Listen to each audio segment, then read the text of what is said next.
हिमाचल की तलहटी में एक छोटा सा शांत शहर था जिसका नाम था शिवपुर। इस शहर में गोकुल नाम का एक मेहनती और उत्साही लड़का रहता था। गोकुल ने शहर में रहकर खाना पकाने का कोर्स किया था, लेकिन उसे वापस शिवपुर आना पड़ा क्योंकि उसके पिता अचानक बीमार हो गए थे। गोकुल का सपना था कि वे एक दिन दुनिया का सबसे बड़ा फूड फायर्ड पिज्ज़ा बनाएगा। उसने अपने पिता की पुरानी छोटी सी दुकान को एक पिज्ज़ा आउटलेट में बदलने का फैसला किया। उसने दुकान का नाम रखा राजा की रसोई। लेकिन शिवपुर में पिज्ज़ा चलाने का चलन नहीं था। लोग अपनी पारंपरिक दाल चावल राजमा चावल में ही खुश थे।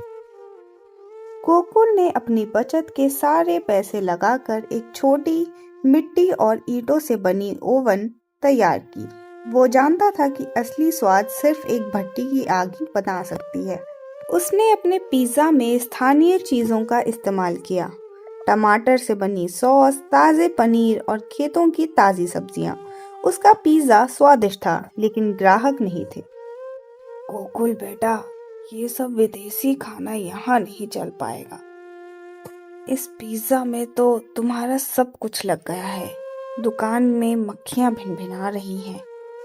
गोकुल निराश नहीं हुआ। एक दिन उसने एक अनोखी चीज बनाने का फैसला किया, आलू दम पिज्जा।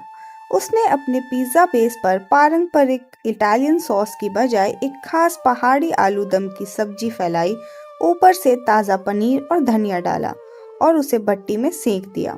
पहले ग्राहक थी मीना और राजेश, जो शहर से वीकेंड बनाने आए थे। वे पिज्जा की तलाश में थे। क्या आलू दम पिज्जा? ये तो मजाक लगता है। कोई बात नहीं, एक बार चख के जरूर देखेंगे। जब गोकुल ने पिज्जा सर्व किया तो उसकी सुगंध और प्रस्तुति ने उन्हें चौंका दिया। मीना ने पहला बाइट लिया और उसकी आंखें फैल गई। वाह, ये तो बहुत अच्छा है। ये पिज्जा भी है और पूरी तरह से भारतीय भी है। अगले दिन मीना और राजेश ने सोशल मीडिया पर राजा की रसोई के बारे में एक पोस्ट डाली। उन्होंने लिखा, अगर आप शिवपुर में हैं तो राजा की रसोई का आलू दम पिज्ज़ा ज़रूर खाएं। ये पिज्ज़ा नहीं बल्कि एक अनुभव है। ये पोस्ट तुरंत ही वायरल हो गया। अचानक गोकुल की छोटी सी दुकान पर भीड़ लगने लग गई।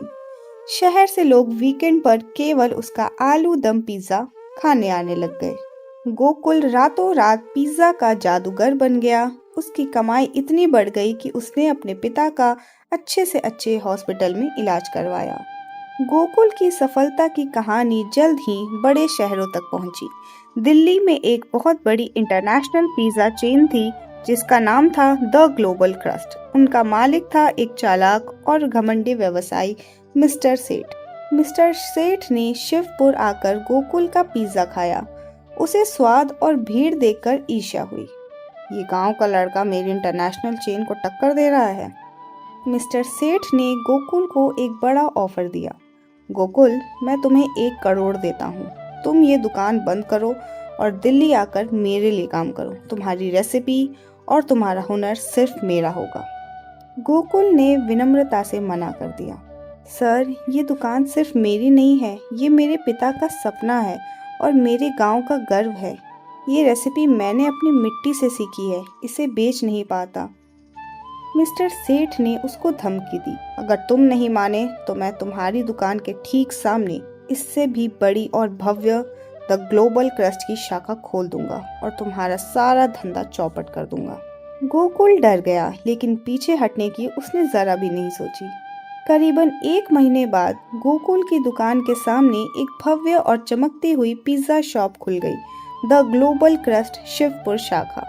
उन्होंने 50 रुपए में छोटा पिज्जा बेचना शुरू किया, जो गोकुल के पिज्जा से आधे दाम पर था। गोकुल की कमाई अचानक कम हो गई। भीड़ अब द ग्लोबल क्रस्ट के आकर्षक डिस्काउंट और ऐसी रेस्टोरेंट की तरफ जाने लगी। गोकुल और उसके पिता बहुत चिंतित हो गए। गोकुल की माँ पार्वती, जो हमेशा चुप रहती थी, एक दिन गोकुल के पास आई। बेटा, घबराओ मत, मैं तुम्हें एक राज बताती हूँ। क्या राज माँ? तुम्हारे दादाजी, जिनसे तुमने ये भट्टी और पिज्जा बनाने का जुनून पाया है, वे एक साधारण बेकर नहीं थे। पार्वती ने बताया कि गोकुल के दादाजी श्री गोपाल राजा की रसोई की असली राजा अपने ज़माने में शहर के राजा के प्रमुख रसोइये हुआ करते थे। राजा को खाने पीने का बहुत शौक था, लेकिन उन्हें सफ़ेद आटा खाने से परहेज था। एक बार जब राजा विदेशी मेहमानों के लिए पिज़्ज़ा चाहते थे, तो गोपाल ने एक बहुत ही अनोखा प्रयोग किया। उन्होंने गेहूं के आटे में थोड़ा सा रागी का आटा मिलाया। इसी रागी के कारण पिज़्ज़ा बेस में एक खास लचीलापन और सुनहरा रंग आता है। जब राजा ने वो पिज़्ज़ा खाया तो उन्होंने कहा, ये पिज़्ज़ा नहीं, ये तो पृथ्वी का अमृत है। और तभी से उनके रसोइये का नाम पड़ गया राजा की रसोई।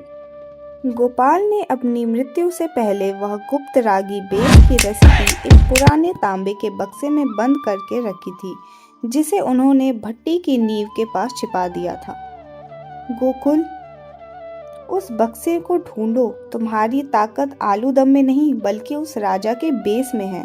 गोकुल ने तुरंत अपनी पुरानी भट्टी की नींव को खोदा।